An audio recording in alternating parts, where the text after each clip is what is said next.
kind of puts me in mind of Nestle chocolate and Coca-Cola. But to live deliciously means that she is all about the finest things that are in the earth, the things that only the super rich can afford. So much torment and sorrow give her, for she saith in her heart, I sit a queen, and am no widow, and shall see no sorrow. And then verse 9, the kings of the earth who have committed fornication and lived deliciously with her shall bewail her. Now, stop right here. We see in America, we see it right now. America was designed to be a nation that was of the will of the people. Those days are gone. They're over with. The people don't choose anything. We have things chosen for us. By who? By the big businesses in America. They're the one. There is always a connection between the kings of the earth and the merchants. They're the ones who wield the most power in any government, whether it's United States, China, or wherever. It's the businesses, the love of money.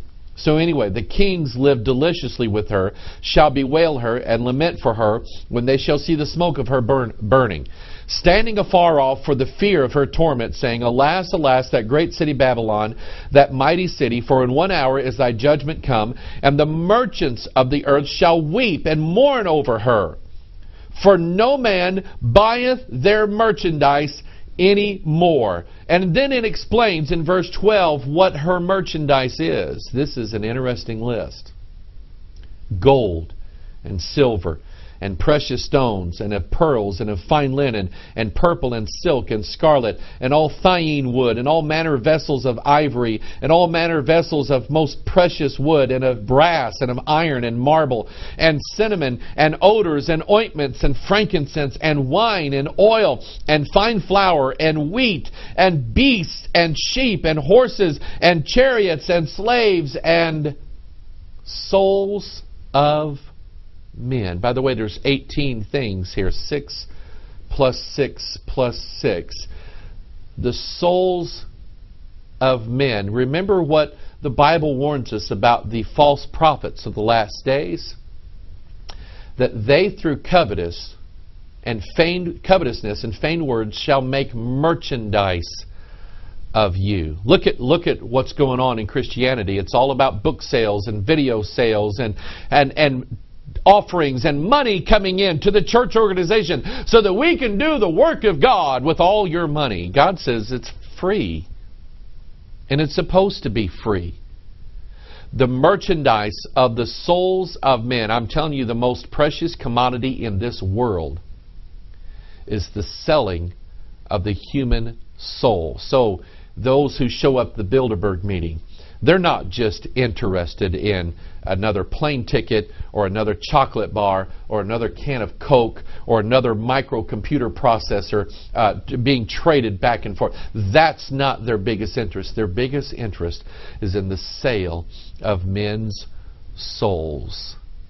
And men are going to sell their souls cheaply when they could just give their soul to the Lord for free. See how messed up this is? This is the agenda of the Bilderbergs. Matthew chapter 16. Someone actually called me this week and quoted this verse to me, and God was telling me, Mike, I had them call for this reason. Write this verse down, because it has everything to do with this agenda at the Bilderberg meeting. Matthew chapter 16 verse 26. For what is a man profited if he shall gain the whole world and lose his own soul? Or what shall a man give in exchange for his soul? For the Son of Man shall come in the glory of his Father with his angels, and then he shall render every man according to his works. And let me encourage you. You see all the riches of the world. You see all the money being traded back and forth. You see all the business opportunities. All the ways that we can increase our goods and have more stuff in our bigger house that we're building.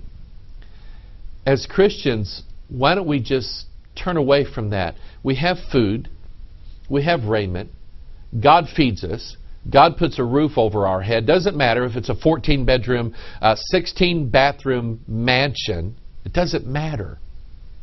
God provides for our basic daily needs. God even gives us some of those things on top of it, like a chocolate bar on the side and a can of Coca-Cola. God gives us those things because He loves us. It's when our hearts are turned away from God and we go after the love of things, that's when we are empowering the merchants who are at Bilderberg meeting secretly, deciding how best they can sell the souls of men. The bankers, the merchants. Then we have the heads of state, the prime ministers, the queens, the kings, the secretaries of state. Hillary Clinton is not there, but one of her deputies is at the Bilderberg meeting. These are the kings of the earth, the heads of state, the ones who at some point are deciding how they're going to give the sovereignty, the souls. The soul of a nation is its sovereignty. The soul of a people is it's their right to decide who's going to lead them, the right to decide who's going to rule over them, what laws they're going to have. It is their right to decide that. And it's all the heads of state. They're now going to the Bilderberg meeting to decide how can we get the people to sell their rights. Think of 9/11. It just happened, quote unquote, to America on a such and such day, and all of a sudden now we have this Patriot Act. We have the Americans who are selling the soul of their nation, their own sovereignty, their own freedoms, their own rights, their own privacy, their own souls. They're selling them away cheaply to the heads of state, to the governments, who now says, we will decide who's going to rule over you. And look at where we are 10 years later. We are being ruled over not by the Constitution of the United States. We're being ruled over by foreign government. China tells us what to do now. Europe tells us what to do. Those who attend the Bilderberg meeting tell us what to do, but we don't tell ourselves what to do anymore. We have sold our souls in this country. The heads of state show up, the kings of the earth. And this was right. And when I brought it up to some men in our church about what I was going to be dealing with, instantly they said, Mike, Psalm 2. Chapter 2 reveals a conspiracy. The kings of the earth set themselves, and the rulers take counsel together against the Lord and against His anointed, saying, let us break their bands asunder and cast away their cords from us. The kings, the rulers, they met together in secret, and they sat around and they said, let's figure out how we can destroy the power and the influence of Bible Christianity. Like you say, they didn't invite any preachers. They didn't invite me. They didn't say, Pastor Mike, will you come counsel us on how best we can rule the world for Jesus Christ? That's not what they're doing.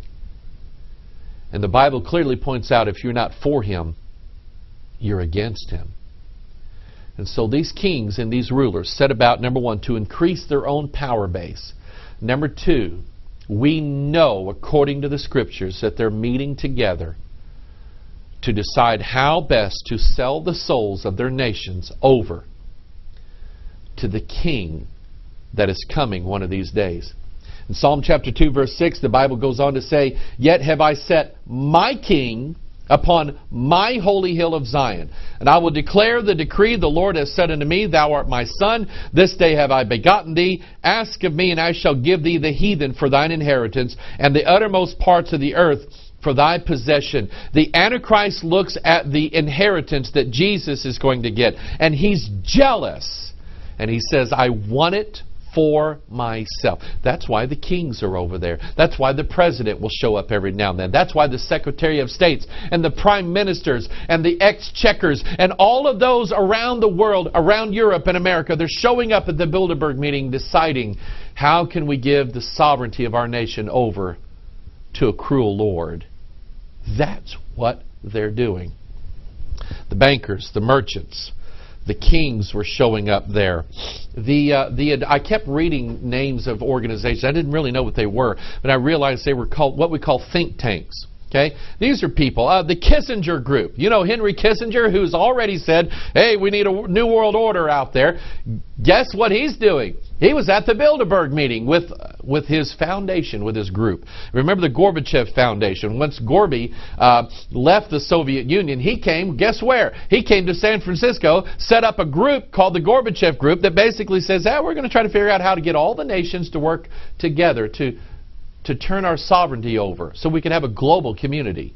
That's what they're doing. These think tanks, advisors, the European Commission, Digital Agenda Summit, the World Trade Organization, and there were countless others that I had never heard of before. People who have an agenda to turn the sovereignty of the nations and the banking of the nations and the merchandise of the nations and the commerce of the nations and the souls of the nations over to a cruel lord, to a king of fierce countenance. The advisors, they're called in the Bible, they're called the counselors. The chief counselor of this group, I'm going to show you who that is in just a little bit. Psalm chapter 2, we're going to go back to this verse because look at what it says. The kings of the earth set themselves, and the rulers take counsel together against the Lord and against His anointed. Now stop right here. For those of you who are not part of the lunatic fringe, who say that there's no way that there's any conspiracy theories, let me help you with that. And there's a lot of junk out on the internet, and I understand that. And there's countless videos. Somebody sent me a catalog of this thick of just videos on conspiracy theories, and some of them were, man, they were wacky looking. Of course, some people might say that about mine, but one of the things that I want to do is I want to point you to the Scriptures and say God was there at the meeting. God knew and heard what was going on. God heard all the words. He knew the counsels of the heart of man. And He knew what was in man. Remember Jesus saying that? He knew what was in man. And a conspiracy basically is a few people getting together and they're talking quietly and privately and secretly saying, we're going to work together, we're going to do that. That's a conspiracy. Okay? So here we have a conspiracy. The kings of the earth and the rulers sat down.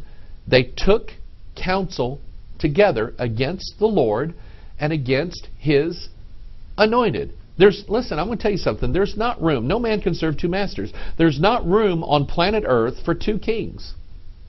The Lord and the Antichrist. There's not room for that. There's not room for the Lord and His people and the Antichrist and his people. There's not room for that. They don't like each other and they're not going to get along, and there's going to be a war. And so the purpose of the advisory committees, the councils, some of them are military in their nature and their scope, military advisors, working together to decide who's going to run the planet here.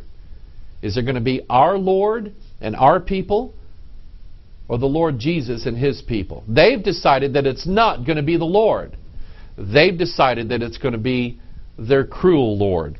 Psalm 83 verse 3, they have taken crafty counsel against thy people and consulted against thy hidden ones. And they have said, come and let us cut them off from being a nation, that the name of Israel may be no more in remembrance. And every year we see a little bit more of the world turned against Bible Christianity. We see it in the religious, we see it in the religions of the world, we see it in the political schemes of the world, we see it in the business schemes of the world. We even see it in the churches turning against Bible Christianity. I read an article the other day that there are churches now that are doing Quran readings, reading from the Quran.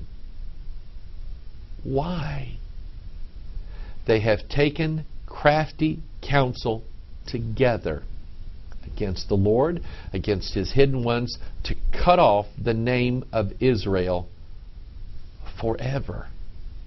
That's their agenda. Isaiah 7 verse 5, because Syria, Ephraim, and the son of Remaliah, 3. Remember that number 3? The trident of Perseus, the triple helix, son of the man of sin, lust of the flesh, lust of the eyes, pride of life. You have 3 here. Syria, Ephraim, and Remaliah have taken evil counsel against these, saying, let us go up against Judah and vex it, and let